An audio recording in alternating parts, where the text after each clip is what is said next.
your co-host and moderator as usual. With me is my friend and colleague Ryan of RJM Analytics, and with us today is a special guest, Avery Hage, who technically he's not a member of our community on Discord, but he was a prominent commenter on the racing reference community in the past, and he is known among the racing analytics community as somebody that is an innovative guy that has come up with some of his own, statistics and measures that are pretty interesting.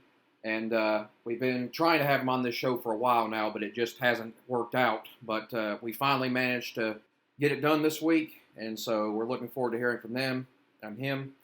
And we'll let him formally introduce himself in a minute. But we obviously have quite a bit to talk about this week. We had a week of end of racing at Kansas. We had the finale of Indycar, the championship that was decided, F1 at Monza, and of course a couple of big off-track or future news, I guess you could say, with Kyle Busch and North Wilkesboro Speedway. I don't really have a ton to say about a lot of this stuff myself. This show is kind of mostly going to be focused on what Avery's got in store for us. So I'll probably say a little bit of my piece later, but for now, I'll just pass it on to the other guys. Yeah, so obviously a lot to talk about this week, both on and off-track news. I think I'll let Avery introduce himself in a second here. We know him through Sean, and he has kind of been really helpful in getting our both our podcast as well as my analytics a lot more visibility. I think, actually, why don't I just hand it over to you? How do you know Sean, I guess, just through racing forums or whatever? Yeah, so mainly, I guess how I met Sean, if I want to start out that way, is I was just a fan of his work, honestly. I first discovered his work when he did the race database website, which was kind of, it was obviously, you guys already know, but it's very similar to Racing Reference. In some ways, I thought it was better because he did stats like percent beat, and things like that. So I was like, oh, this is kind of cool. And then he did his racer metrics kind of, website. And so I don't know, when I first reached out to him or if he found my Twitter or whatever. But yeah, I think I maybe reached out to him first and said, hey, I love your work, and just want to know more. And then that kind of just blossomed this sort of acquaintanceship / friendship or whatever. So yeah, so I am definitely not a statistician by any means. I like stats. I'm a stats nerd, but yeah, Ryan, you do, and that Sean does. That's beyond my wheelhouse, I think. So okay, but yeah, I know I've seen you post even before we were acquainted. I know I've seen you post the green flag speed in the quadrants. So that's not actually your thing that you do yourself, then. Exactly. Yeah. Okay. So every stat that I get, there have been some stats that I've compiled myself, for Insta, with the Rolex 24. Mm-hmm. I might do lap times from each driver. But now there's websites that just pull that data already. So if I don't have to do it, then I won't, because I don't lazy, honestly. So if I can find the stat without actually having to do the work, then I'll do it. But most of it's just take them from other sources, honestly. Mm-hmm. Yeah. All right. I guess anyway, we should just kind of get right into it with Race Sunday.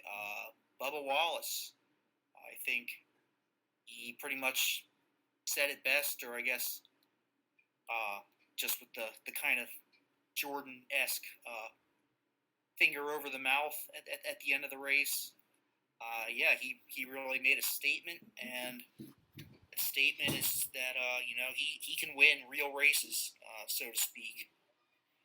full length races on intermediate tracks, and I think this is something that if anybody who's been watching the last couple of months, it really shouldn't be as much of a surprise as it probably was with how he's been running. And this was probably his best race yet. Although who's to say that he wouldn't have won somewhere like Gateway or Michigan, where he showed a lot of speed, if not for certain issues out of his control. And Jake has been one of the people saying this with his stat that he kind of has been working with the average lead lap finish. That Bubba has like the best anybody over the last couple of months, and I think he also has the best average finish over like the past 10 races or something. I mean, I think obviously average finish is very misleading, but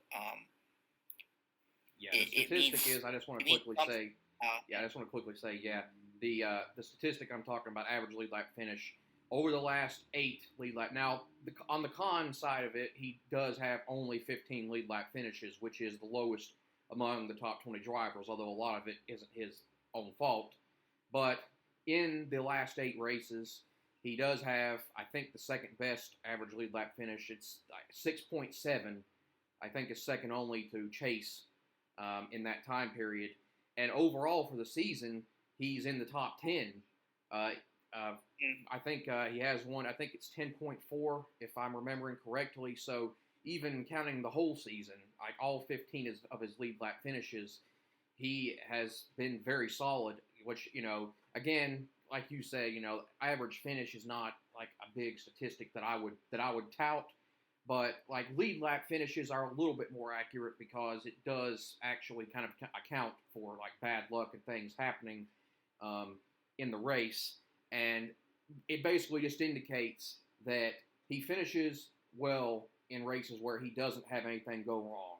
And that's basically what I've been trying to say. In my opinion, he has been a top 10 driver in the last 2 months. Like when just looking at the eye test and everything else. And if he had just not had so much bad luck in the first half of the year, he would probably be in the chase right now. But, oh well, that's the way it goes. Mm. But anyways, I just wanted to say that. Back to you. What I was going to say, though, is the last 9 races ever since Loudon, which was really the first race where I think he put a great full race together without any issues or anything like that. His ETDR is 134.2, which, I mean, I've said before that 100 is average, 125 is generally the cutoff where I consider good, as opposed to just, slightly above average. And that is a higher number than Tyler Reddick, Kyle Larson, Kyle Busch, Ross Chastain. I mean, obviously, we're not talking about a huge sample size here, but Ryan Blaney as well. Actually, I think the only couple of guys higher than him in the last 10 races are Chase, Logano, Hamlin, and Truex actually as well. And Christopher Bell too. But yeah, I mean, it's again not the full season. He did kind of have a slow start to the year. I think it was probably around the Coke 600 where I think he really started showing a lot of speed, and then obviously not really until Loudon when he actually was able to get all the pit crew issues out of the way and really start putting full races together like this. But I mean, if we're kind of looking ahead into the future, I mean, there's no reason to think he can't be a top 10 caliber driver over the course of a full season at some point. Yeah, I do want to add one caveat that, I think it's pretty clear to anybody watching now that 23XI is a very fast team that it could very well be as fast as Gibbs is. And so there's probably going to be like a higher handicap that we have to put on such a thing in the future because of that. But even so, I would not at all dispute that he's been a top 10 driver for at least since Charlotte. Like the only dud race that he's really had in the last 3 months was Gateway, and then everything else he's either just had bad luck or he's run really well, and so that's a testament. And I will say I was wrong earlier. He no longer deserves to be compared to Michael Waltrip. He's definitely better than him now. So, yeah. I think somebody might have been Merb saying in the chat a couple days ago that 23XI right now is kind of like what Stewart Haas was in their sort of infancy years with Stewart and Newman. Kind of the they were kind of in Hendrick's shadow a little bit, just as far as a notoriety standpoint, but they were pretty much just as fast. And I think 23XI right now is definitely as fast as Gibbs. And I'm definitely interested to see. I guess I'll segue this over into the biggest off-track news of the week being, well, it was mainly about Kyle Busch to RCR. So that's one thing, but I think Tyler Reddick, whether it's next year or not until 24 when he goes over there, I think I would not be surprised if he kind of has like a Harvick at Stewart Haas type run where he's just absolutely blistering dominant for a couple of years. I mean, he's going to have probably more competition to deal with than the mid 2010s had, but I think he can be every bit as good as Chase and Larson, and will absolutely be Toyota's kind of flagship driver for a while, depending on how good Ty Gibbs ends up being, I guess. Either of you guys have anything to add there? Yeah, just kind of maybe tee off on the whole Kyle Busch news and Reddick and everything. Or if you want to talk about Bubba. I guess I could talk about just the Kyle Busch news, just in general. So, reading a tweet today by just a person I follow that said that this was honestly a win for both JGR and RCR. And in a way, I guess this is fine. I'm not ready for JGR, but like a win for Kyle Busch, I guess. Because he's going to, RCR, right? For Kyle Busch, though, like, I don't know. I think the 8 car has a lot of potential. Like, we've seen it be, like, really fast. I don't know if, like, overall it's been a really fast car this year, but it has, like, these really high peaks where it's like, okay, this is, like, an awesome car. And it kind of, like, falls off the cliff. I think there's one stat, like, median lap speed rank. My friend, I don't know his name because he hasn't given me yet, but it's like Auto Racing Analytics, his Twitter account, and he has this car ranked at, I think, 10th in median lap speed among like the non-drafting ovals, the 8 car. So I'm like, okay, that's not too bad, better than what Austin Dillon's doing in that equipment. So but I mean, do I think Kyle Busch can win a championship in that car? I mean, I guess if anyone can do it, it's a driver of his caliber. And yes, I know that, like, he's only won 4 races in 2020, which is, like, the dumbest thing. That ticks me off so much people say that, because it's, like, it's very results fundamentalist. Yeah. Like, extremely, because it's, like, even if you're going by that logic, he's, like, since that time frame, he's, like, what? I mean, I don't know the number off the top of my head, but, like, I looked it up before, and I think it's, like, he's like top 3, like top 3s, top 5s, top 10s. So like even by that like results fundamentalist standard, he's actually like a top 5 driver since that time frame, because he hasn't had the coveted wins that everyone also loves about. That's why people think like Alex Bowman was amazing last year because he won 4 races by like sheer luck basically. He's like that driver than like I don't know, William Byron or whatever. So, yeah, but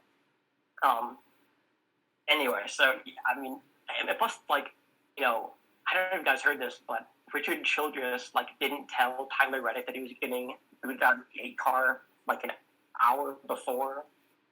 And so, like, it was actually announced. So, basically, it was like a screw you back to Tyler Reddick for, like, announcing, that he was leaving for 23-11. Which honestly, like, and even like the timing was that bad. He was just like, hey, like I'm leaving like a year from now, basically. Which just like got all mad about it. So, yeah. Yeah, that does not surprise me at all. We know how petty of a person Richard Childress is, and I mean, if he's back there next year, it's going to be. I mean, I would not at all put it past him to give him those 2007 Dale Jr. engines, if you know what I mean. But I think. I mean, like I said, I think he's going to be dominant once he goes over to 2311. But yeah, it's definitely going to be interesting what happens next year. As far as Kyle goes, though, I mean, you kind of touched on it just a second ago. It's like, even though he's kind of, taken a step back the past couple of years, it's like he's still Kyle Busch. You still kind of expect him to be one of the dominant guys every season. It's not like, I guess Brad this year has been, he's clearly in decline, and having worse equipment obviously doesn't help him there. But I guess I'm also biased here, with what I'm about to bring up. But the fact that Kyle Busch has, he was seen as expendable by Gibbs, and yet this, in my opinion, is like nothing close to another certain driver at Gibbs right now who had a 5 or 6 year run of kind of second tier seasons and, not looking like he was ever going to be any sort of significant championship threat again. But he got to stay with the team, and he got a new crew chief, and suddenly he's now made the Final Four 3 straight years. And so, yeah, I think nobody in their right mind would put Hamlin above Kyle Busch all time as any sort of all time list. And I don't know. I think it's probably been one of the big things that's pissed me off about him, is that it seems like he has this unlimited job security there, especially in an age where like better drivers like Kyle Busch are seen as expendable just because they're old and they're maybe not quite what they once were. And it's like Kenseth too had this happen to him. He probably still had a year or two left in the tank. Obviously, by 2020, he was washed up. But once guys today show even just the first sign of slowing down at all, it's like they're done, and they have to go to some sort of second tier team, if they're not even just totally forced into retirement. And it's, I used to hate Kyle Busch. He used to be my least favorite driver by a pretty wide margin because, of course, I was a Dale Jr. fan, and, he was the guy everybody hated, even other than Junior fans. It was impossible to root for the guy when he would do shit like, intentionally crash Ron Hornaday in the Truck Series, run as many lower series races as he could, and take wins away from prospects. And it was just, couldn't stand the guy up until probably the last couple of years. I think I've maybe started coming around on him a little bit, probably because he hasn't won as much. And, he's kind of now on the other side of this whole, the results kind of, not, maybe he's actually become kind of underrated, I guess the best way to put it is. When for years it was like people would just talk about all his wins. And even though, he had all the best cars and everything, and there were other guys like Chase and Larson when they were young who were overachieving and not getting those wins. But and I think this whole saga has really just made me kind of feel like, all right, I actually, for the first time probably ever, kind of hoping that Kyle Busch does well next year and, can still show that he's still an elite driver. Maybe this would be a good time for Jake. Maybe this would be a good time for you to jump in with your Wilkesboro thing, or if there's anything else you want to say. I'll just talk about the race first. We haven't really talked about the race specifically. It was a solid race, pretty good. And unlike I think the first Kansas race, there wasn't like as much like extracurricular crap that kind of could maybe drag this one down.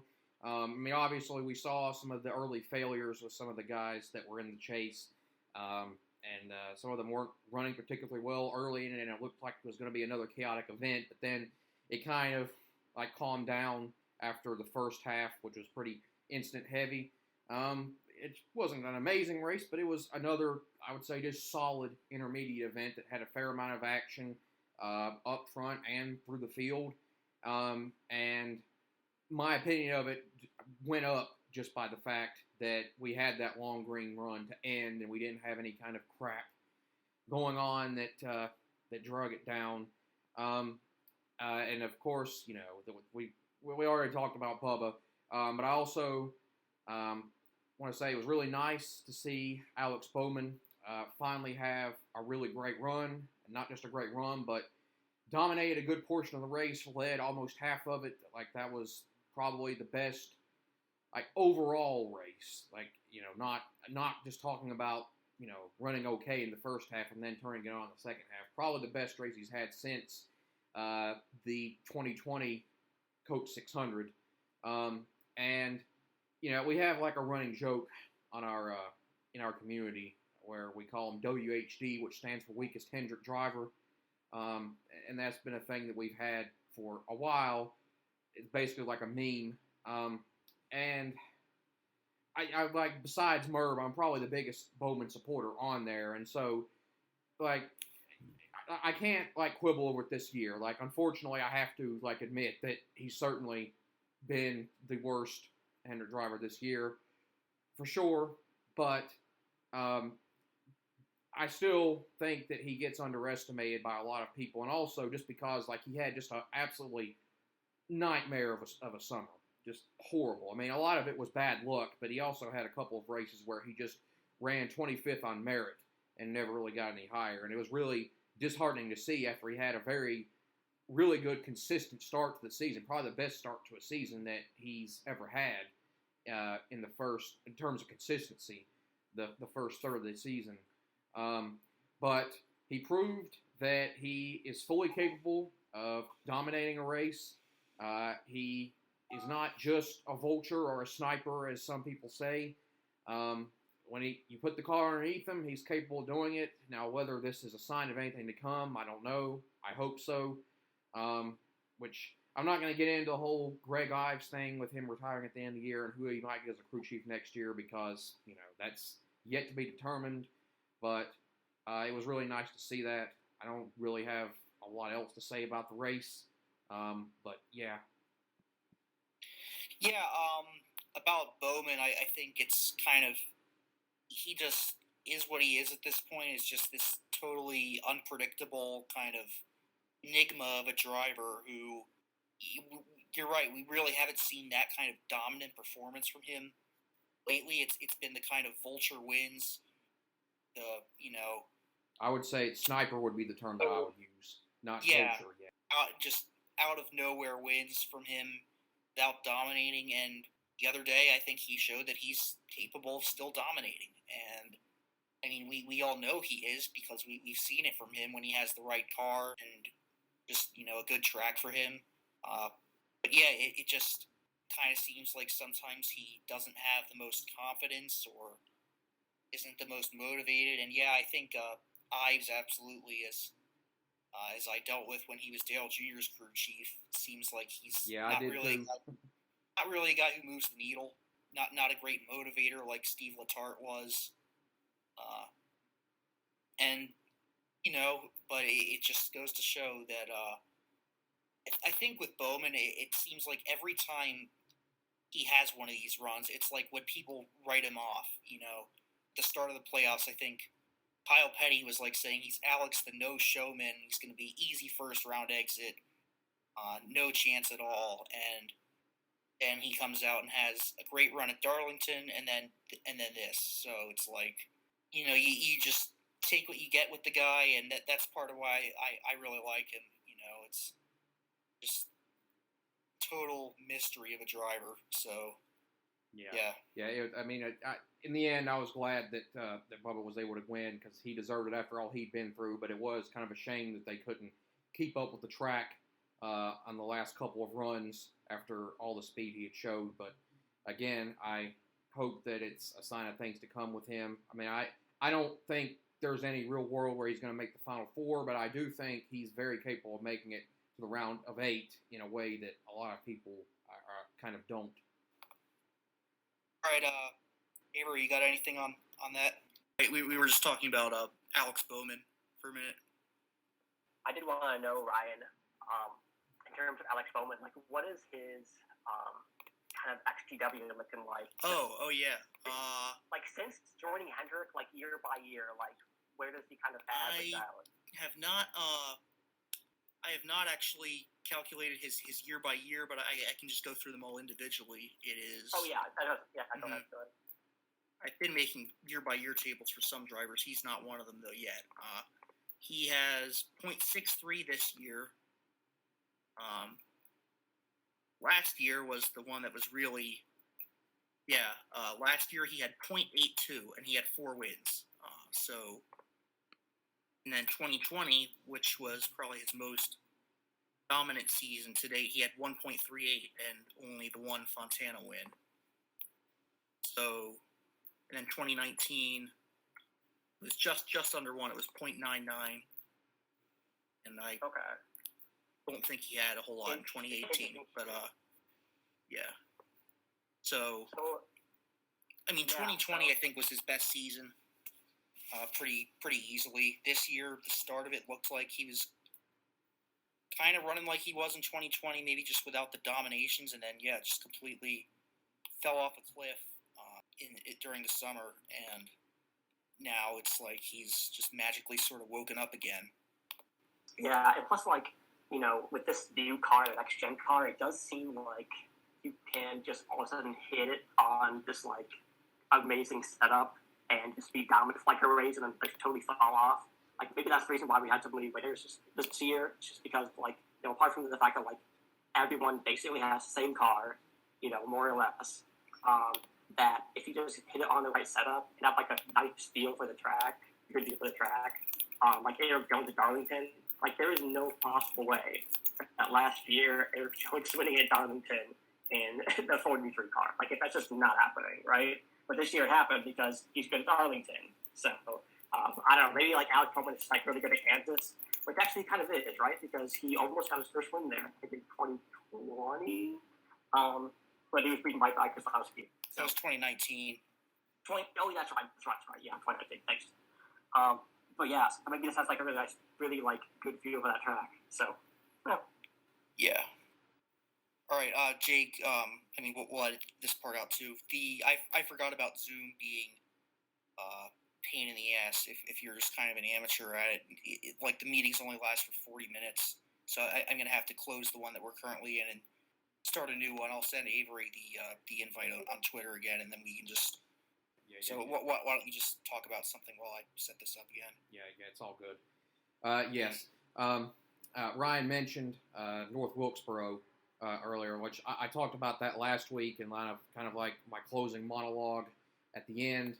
And as we all know, the big news came out later last week that not only is North Wilkesboro getting a NASCAR event much sooner than expected, but they are getting a Cup Series event, albeit an exhibition one, next year at the All-Star Race in May 2023.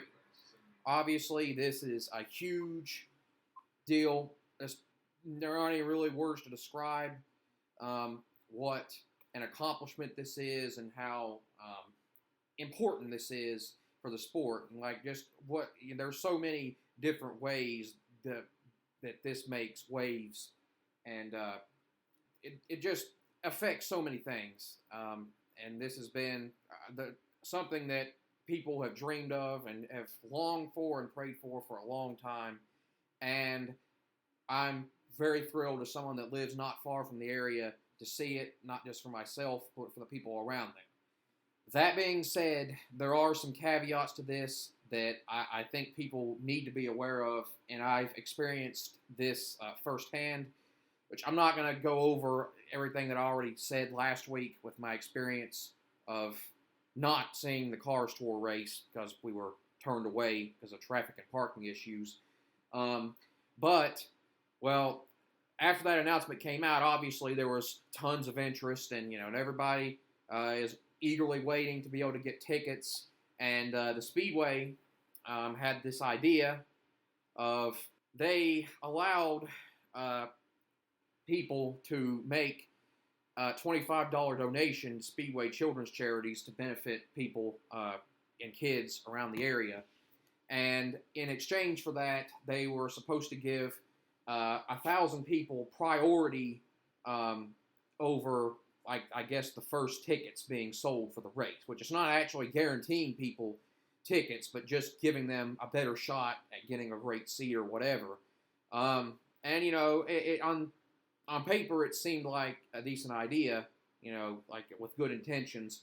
But when the time came for people to go online and, you know, when the link went live and they tried to do that, it ended up being a disaster, like just a total unmitigated disaster, because the site kept timing out for a lot of people. They just could not get their credentials, would not go through. That's what happened to us. Like, we kept putting our info in over and over and over again, and it wouldn't go through.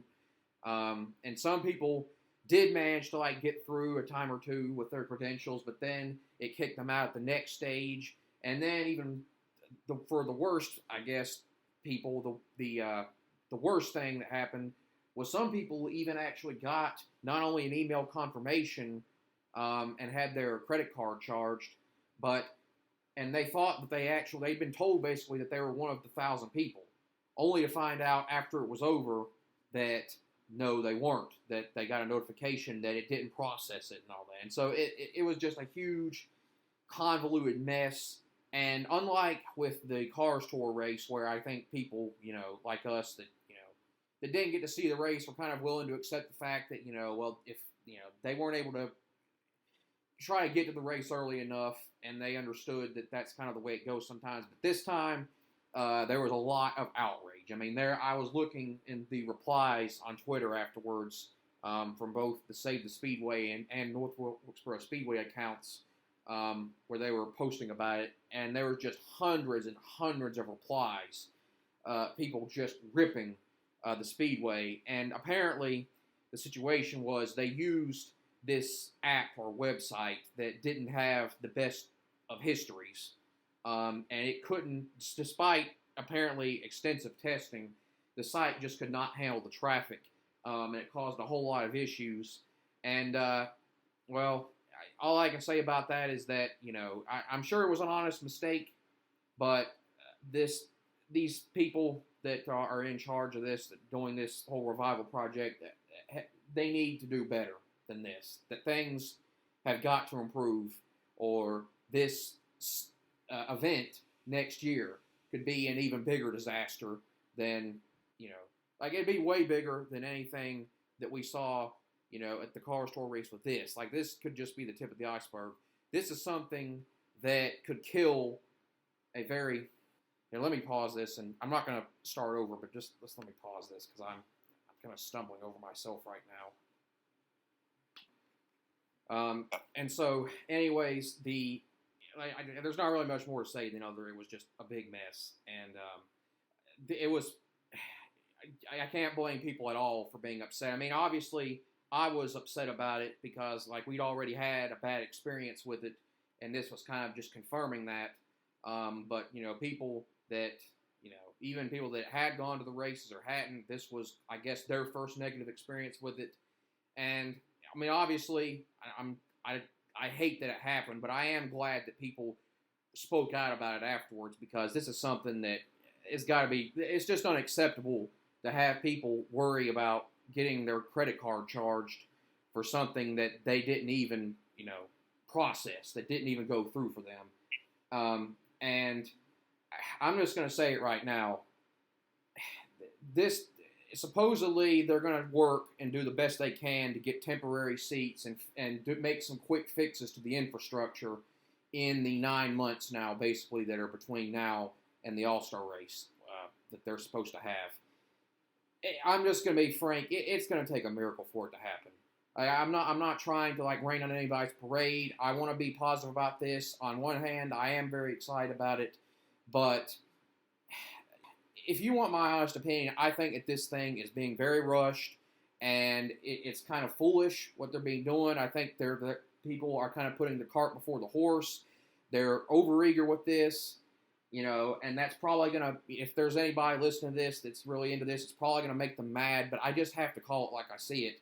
And that's not based off of, nothing, just being negative. I mean, I've already had kind of 2 negative experiences with myself, and there's plenty of other people, and some people that are even prominent on NASCAR social media that have spoken out about it this time. And, I hope that I'm wrong and that it all works out. Either way, it's a huge deal for the sport and for the area. I mean, this basically is the equivalent of like the little mom and pop store getting taken over by Walmart, only to have it dethrone Walmart 25 years later, because this race is literally taking the All-Star race away from Texas, which is the perfect poetic justice. But I'm very cautiously optimistic, but also skeptical of it. I really hope that Marcus Smith and everybody know what they're doing, because this has the potential to be something that can really kill a project and a dream that many people have had. They have got to get their crap together. Yeah, it really, you pretty much said it. This whole thing has really seemed kind of forced, kind of just this really try-hard attempt to, cater to the nostalgia and maybe whatever's left of the old boomer fans who remember when we raced at North Wilkesboro. And I mean, it's obviously great that they're trying to do this. Dale Jr. just has been very involved, I know, and really is probably the biggest reason why this is happening. And I know how much he cares about being able to bring attention to these kind of lost tracks and old tracks, try to save them whenever possible. Yeah, it just seems like this is, they don't have a facility that's prepared for cup racing, and they're kind of doing this several years ahead of schedule when you're not ready yet. It's like, it's like when you draft a quarterback in the NFL who isn't supposed to be ready until their second or third year, and you just throw them in there week 1 and they get demolished, is basically what this is kind of like. And I really hope it goes well, but once again, it seems like it's already causing a lot of problems, and we probably would have just been better off not doing this until at least 2024. Yeah, and again, I'm not trying to be overly negative about this. This means a lot to me because I live not that far from this area, and to say that there's a lot of enthusiasm about it, right, and rightly so, would be a massive understatement. But and so I'm biased towards it because of that. For you other guys, it probably isn't as much of a big deal because you're not going to be going to this race or to this track and aren't acquainted with the history of it and all that. But they're taking a big chance here, and I just hope it works out. Mm-hmm. Okay, Avery, you can go ahead and say something if you want about Wilkesboro race. Yeah, so I mean, when it was first announced, the race fan in me was just so excited because I want more short tracks. And I know the short track package in this car is not great, but hopefully they work on that and make it a little bit better. Although I do think Bristol this weekend is going to be pretty awesome. But yeah, so the race fan inside me was just filled with joy. I was like, oh my god, yes, North Wilkesboro, it's amazing, short track. Then, as I read more comments about it, and people who actually went to, I believe there was a Cars Tour race that was there recently. Yeah, Jake went to that. So he was talking about. Okay, cool. So I've heard that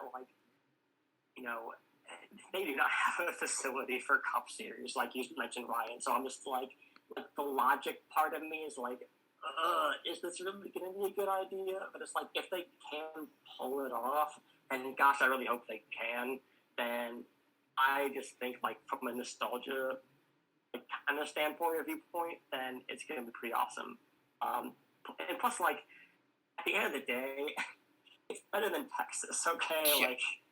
Literally anything would have been better than Texas for me. So And to go back, because I'm 28, right? So even though I was born before they stopped going to North Wilkesboro, I was way too young to even have watched a race there at all. Like, so for me, it's cool to see, a cup race there live, I guess.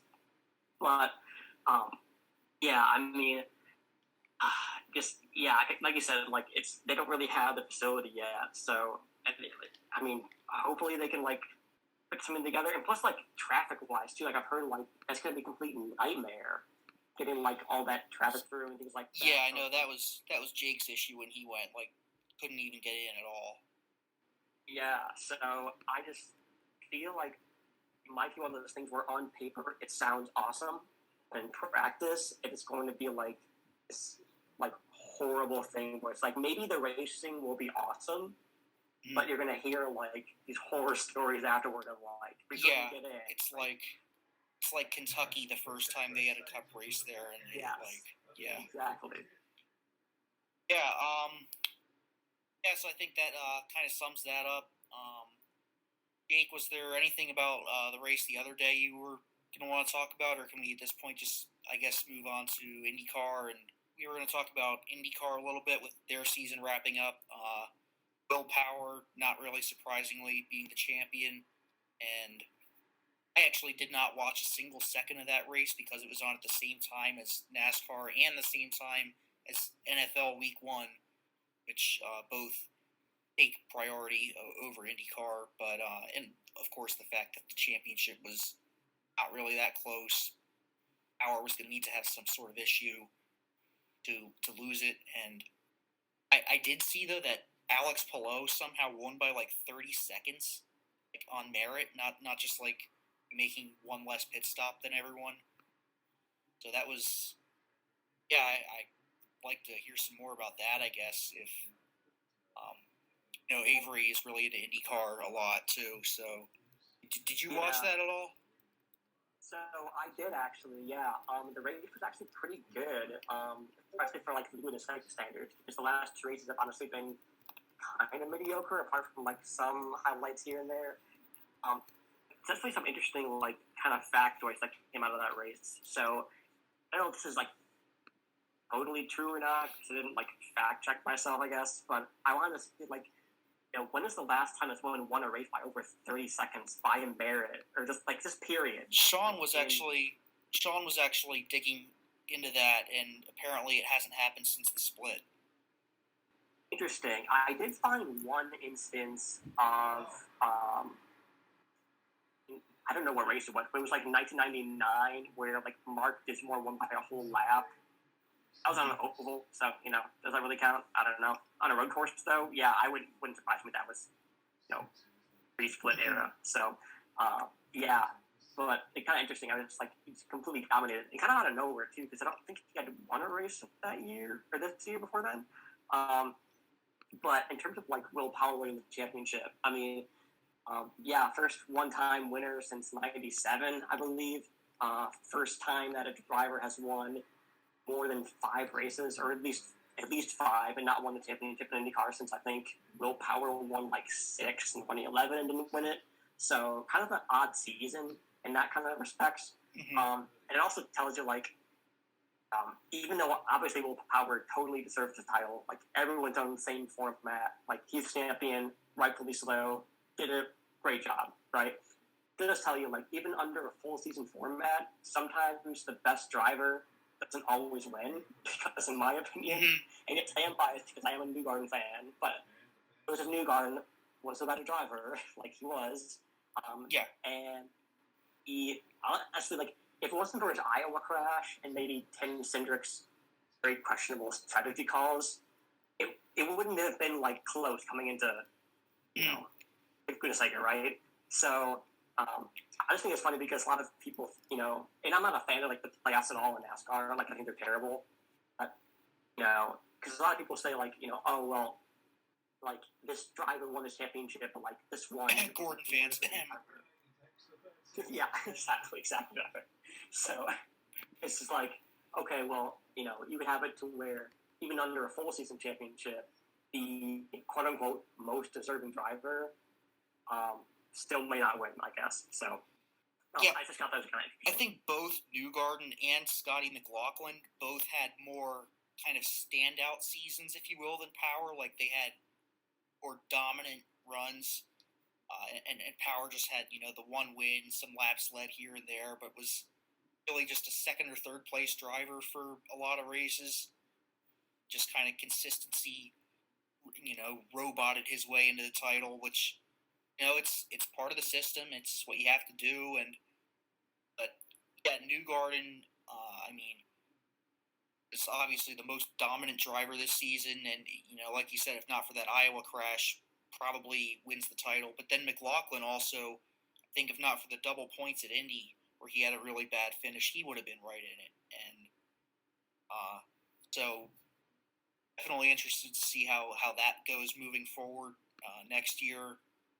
I think, we say it all the time that consistency isn't really something that is easily sustainable. And, the dominant guys generally will rise to the top. It's only a matter of time before Pato O'Ward, who, he's my favorite IndyCar driver. I think he's kind of like the Tyler Reddick of that series. If and when he gets into a top car, Penske or Ganassi or something like that, he's just going to start dominating, probably win multiple titles if he stays in IndyCar. It's the other thing. I know he's been kind of rumored for an F1 ride for a little bit, and it seems like Colton Herta's getting that instead.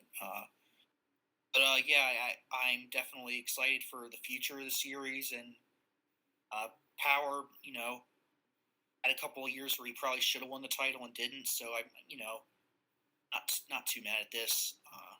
Like we've been saying, the only real bummer of a result was going to be if Marcus Ericsson stroked his way into it, and that didn't happen. So, disaster averted there.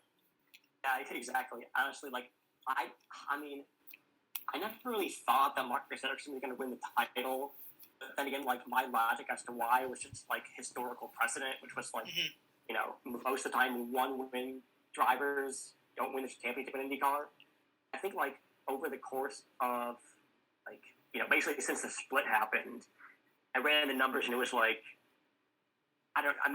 maybe 80% of IndyCar seasons, the champion either tied or had the most wins outright. So that was my logic to think okay, well, Marcus Ericsson's clearly not going to win this because he's not going to win more races than Justin Newgarden. But obviously that didn't happen because a one-win championship ended up happening. So just kind of an odd year, I guess. I don't think it's as much necessarily that as it just is the raw eye test where, IndyCar obviously, I can't, there's no loop data. I can't do the type of analytics that I can for NASCAR.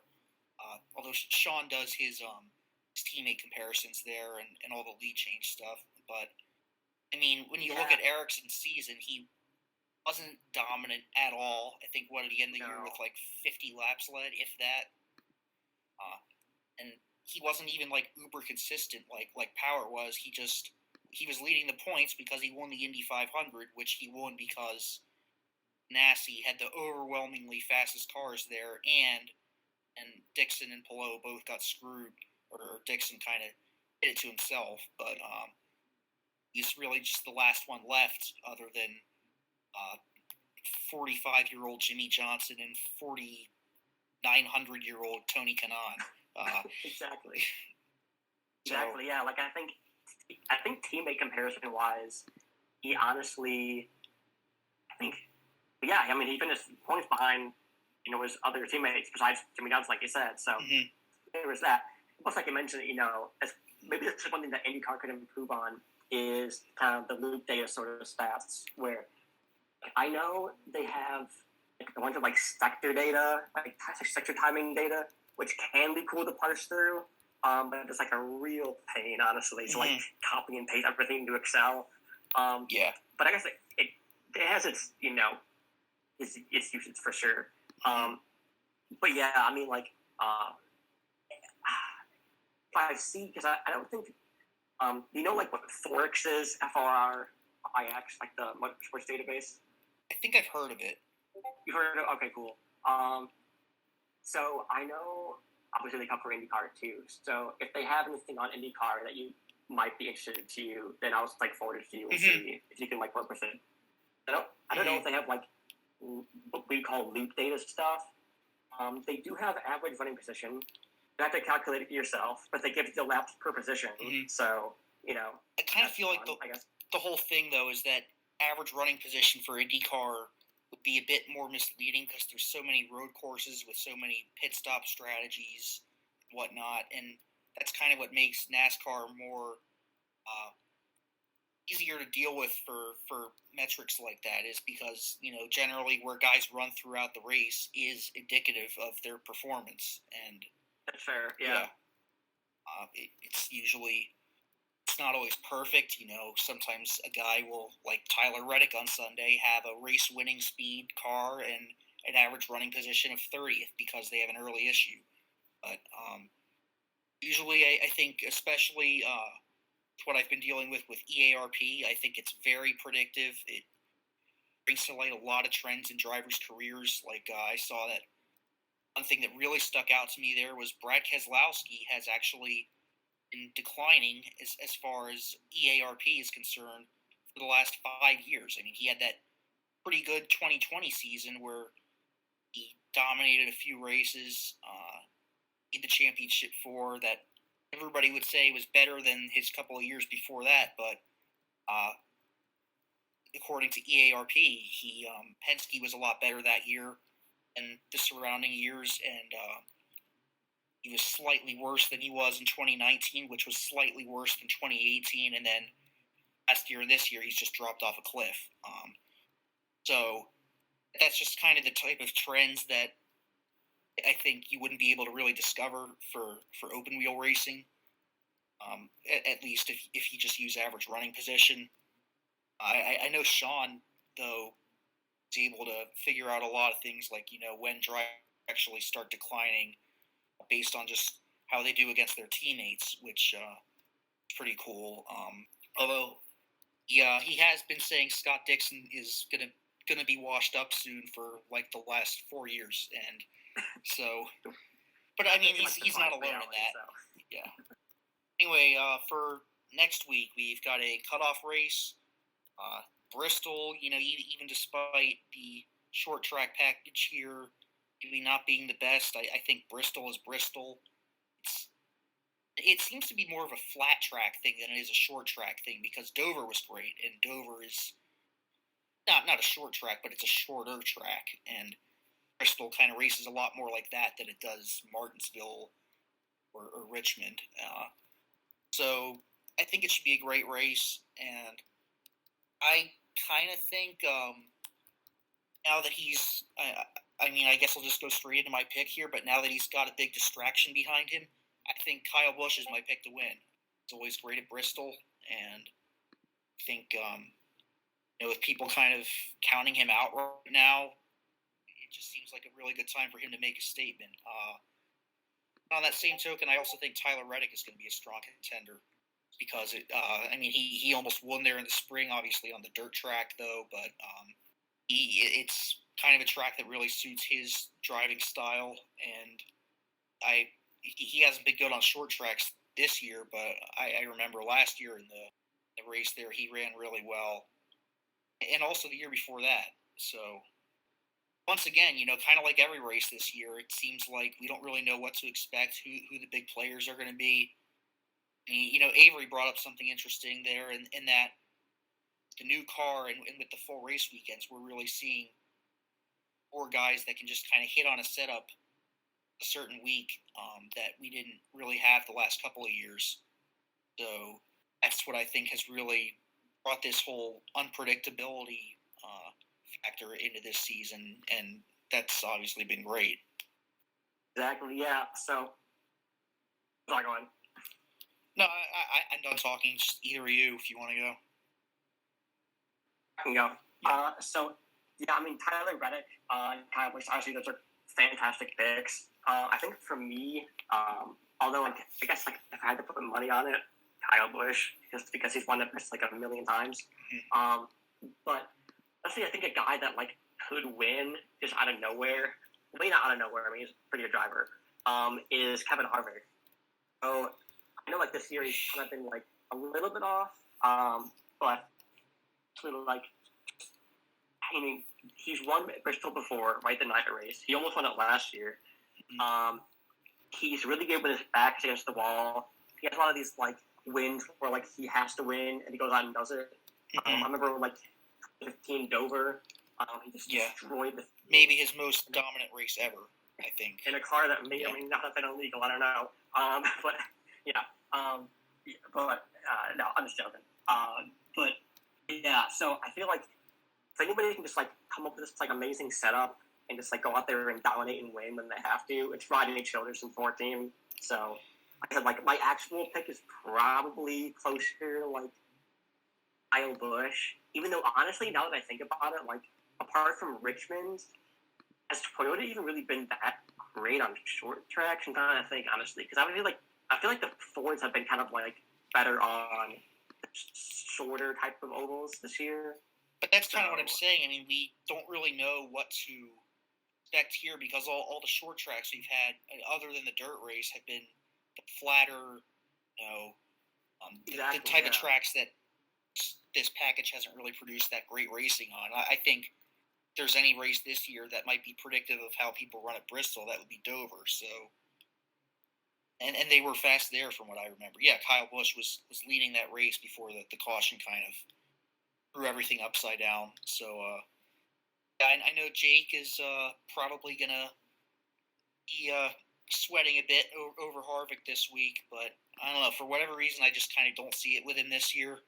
I hope I'm right about that. I think a lot of us over on the ERC Discord would be happy to have him out of the way, but let's hear what Jake has to say. Well, there's not really much for me to say other than, I'll worry about it when it gets here. I mean, it does seem to be one of his best racetracks these days, but like I said, I'll just hope for the best on that. As far as who I think is going to do well, I'm not going to say Kyle Busch will win the race, but I do think that he will be fast and will be a factor because, I mean, it's just always been one of his best tracks, regardless of anything else, like, the motivation factor, whatever you want to say. I expect Chase to be fast because it's another really good track of his. It's one of those, can't believe he hasn't won their tracks before, although technically I guess he has, that All-Star race that nobody remembers from a couple of years ago. It's also a good track for Larson. I hope that he wins. But it's hard for me to just nail down a specific favorite. I'm just going to say that Denny and Chase are kind of like co-favorites at this point.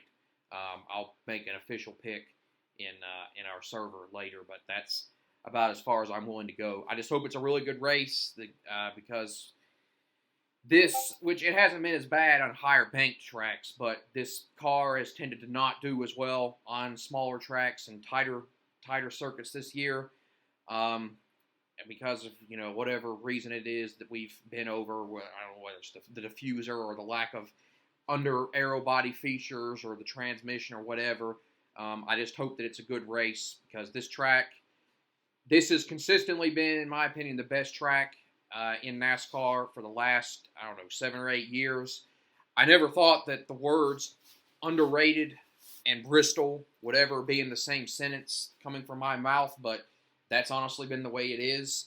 I think this version of Bristol that we have right now toes the perfect line between the old style of Bristol that people clamor for, where there's contact and tempers flaring and all that, but also having the ability to actually pass and the maneuverability to be able to move around. And I think it strikes the perfect balance between those two worlds. I hope it's a really good race, and there's going to be drama and some hurt feelings, but I'm not as into that stuff as other people are, so I hope there's not too much of it. We'll just have to see what happens. I think there aren't really going to be many surprises, as so long as everything goes somewhat according to plan and nothing too out of the ordinary happens. I don't think that there's going to be real surprises with the eliminations. I can't think we all kind of figured that Briscoe and Dillon and I think a couple of the other guys would be easy eliminations. Reddick deserves to be in the next round, obviously, but again, he had really bad luck at Kansas, and now he's going to have to race his way in. And so there's going to be drama around the cut line for that, but other than that, I don't really see a whole lot of, surprises in that. Yeah, I think the eliminations, I'm definitely going with Harvick, Briscoe, unless one of those guys wins, Cindric and Dillon as the 4 eliminations. I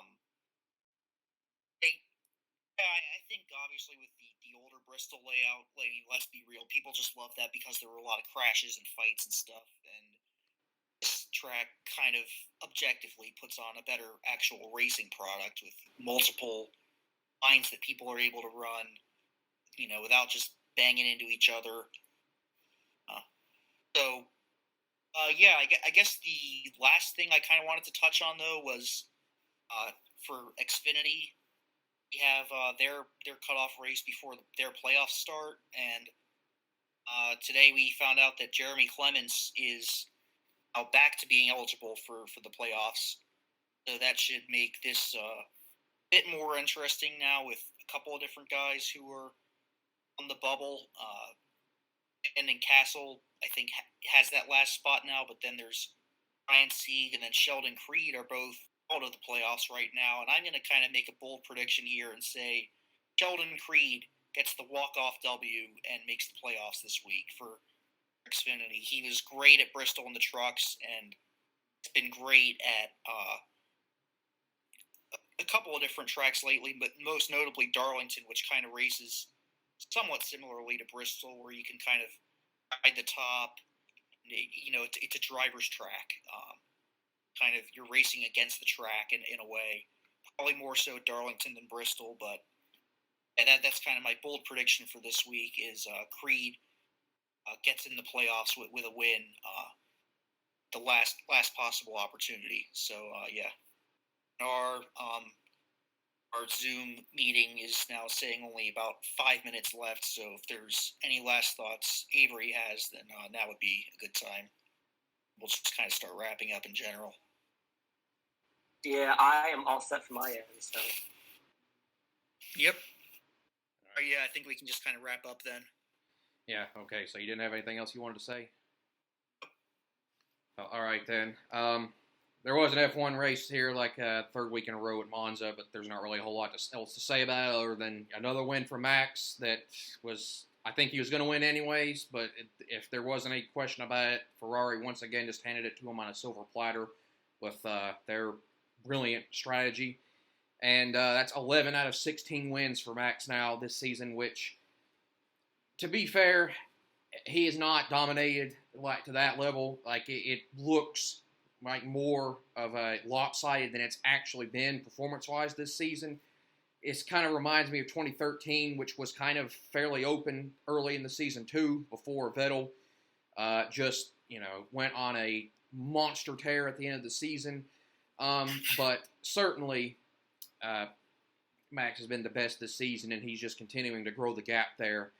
The only other thing to really say, which it was just a standard kind of pedestrian Monza race, was it was really quite something to see the Sky Sports commentators at the end openly rooting basically after the safety car came out for Daniel Ricciardo, I think being his car being stranded on the side of the road with I think it was 5 laps to go, them clamoring to have basically a green-white checkered finish, after all the crap and all the talk and all just the pissing contests that there have been for ever since Abu Dhabi last year, the end of last season, over a sport versus purity. Entertainment, and all the way went through, and how it was so unfair for them to run that race, run the last lap of that under the green, let the lap cars pass the safety car, and have that last lap dash finish. And now this year, suddenly, now when the shoe's on the other foot or whatever, now it's okay. And of course, fans were complaining about it too. And it's just, I don't even know what to say at this point. F1, they either need to just embrace the path to total purity or embrace the path to total entertainment and just not anything else. They need to just stop worrying about what anyone else thinks because the mixed messages are just getting so tiresome on it. There's not really much else to say about it, but I just wanted to bring that point in. But anyways, Max technically can clinch the title in the next race if he wins and Leclerc doesn't make the podium. But either way, he's got it basically wrapped up, and so there's that. I think we covered everything else worth talking about in this episode, so I'll just wrap it up, I guess. Thank all of you for watching another episode of the TRC Podcast. The TRC Podcast is me, Jake, the co-host, kind of, sort of analyst, and moderator. Ryan, our head analyst and co-host, statistician. And again, with us for this week as a special guest was Avery Hage. I think, I don't remember, unfortunately, his Twitter handle, so I can't, you'll just look him up on Twitter, Avery Hage. It should be easy to find. His stuff is very much worth looking into to give some more context to the things we talk about. And of course, Ryan's too, at RJM Analytics. He's got a bunch of great stuff also. This show probably sounded a bit disjointed and kind of like out of rhythm sometimes, and I apologize for that. We had to do this a little bit different way because Avery is not technically a member of our Discord community, and so we had to do it in a different way, like through a Zoom call, which gets kind of complicated, and so had to make a lot of edits in this one, but hopefully it's not too bad. We shouldn't have that issue next time. But having said all that, thank you. I appreciate all your support, and we'll see you next time.